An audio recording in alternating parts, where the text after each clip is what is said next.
চলচ্চিত্র নির্মাতা ও প্রযোজক মহেশ ভাটের সিনেমা বিভিন্ন সময়ে অসংখ্য কারণে বিতর্কের ঝড় তুলেছে। কিন্তু শুধু ছবি নয়, ব্যক্তিগত জীবনেও তিনি আলোচিত সমালোচিত। কি ছিল সেসব ঘটনা? ঘাটাঘাটি করলে যা বের হয়ে আসলো তা অনেকের ধারণার বাহিরে। জন্ম থেকে ঘটনাবহুল হয়ে উঠেছে মহেশ ভাট। তার পিতামাতা কোনো দিন বিয়ে করেননি। তার বাবা ছিলেন হিন্দু সম্প্রদায়ের আর মা মুসলমান। পরে অবশ্য এসব কারণে বাবার সঙ্গে মহেশের মানসিক দূরত্ব তৈরি হয়। জীবনে বহু নারীর সঙ্গে প্রেম সম্পর্কে জড়িয়েছেন মহেশ। কলেজ জীবনে লোরিয়েন্ট ব্রাইট নামের এক মহিলার সঙ্গে সম্পর্ক গড়ে ওঠে মহেশের। পরবর্তীকালে ওই মহিলার নাম পরিবর্তন করে মহেশ নাম রাখেন কিরণ। এই কিরণই মহেশের সন্তান পূজা ভাট ও রাহুল ভাটের মা। কিরণের সঙ্গে বিবাহিত জীবনযাপনের সময় অভিনেত্রী পারভিন বাড়ির সঙ্গে প্রেম সম্পর্ক শুরু হয় মহেশের, কিন্তু সেই সম্পর্ক বেশি দিন টেকেনি।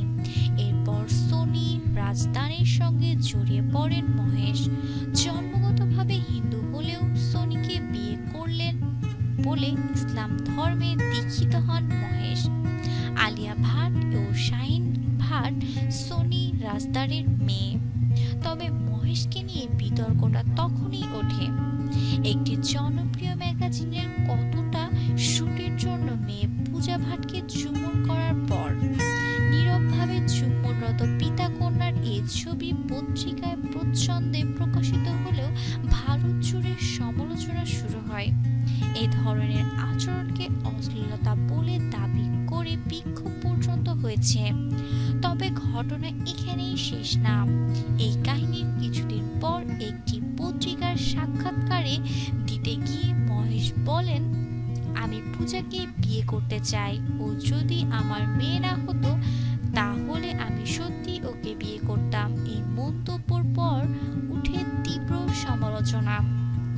বলিউড শোবিজ বলে কথা, হয়তো এরকম আরো কত কাহিনী সিনেমার বাইরে অহরহ ঘটে চলেছে, তা হয়তো সাধারণ আমজনতার ধারণার বাইরে।